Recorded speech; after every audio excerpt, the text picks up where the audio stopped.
Given below are two statements about X ray spectra of elements. तो है कि A plot of root nu क्या है यहाँ पे, frequency of X ray is emitted versus atomic mass is a straight line. और similarly ये क्या है, plot of nu versus frequency of X ray versus atomic mass is a straight line.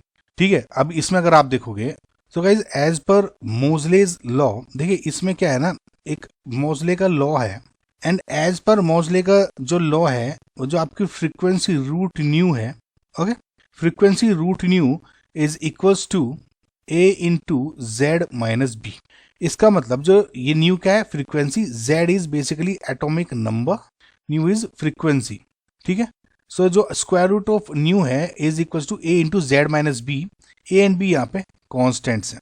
सो जब आप इसके अकॉर्डिंग ग्राफ बनाते हो, किसके according, root new and atomic number, तब आपको स्ट्रेट लाइन आता है। कैसे, y equals to m x plus c के अकॉर्डिंग आ जाएगा।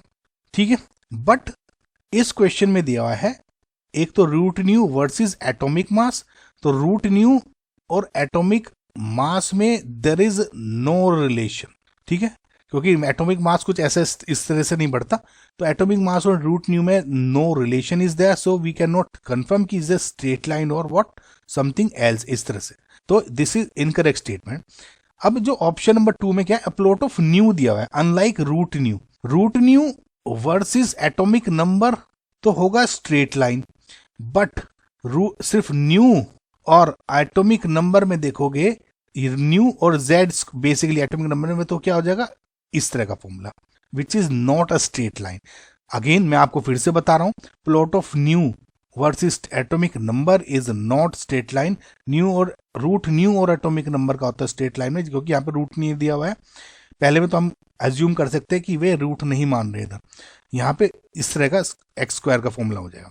So again this is also incorrect because यहाँ न्यू दिया हुआ है। सो यानी बोथ स्टेटमेंट्स आर फॉल्स। ठीक है, ये बात ध्यान रखना गाइस, इस तरह से जिस तरह मैंने आपको समझाया।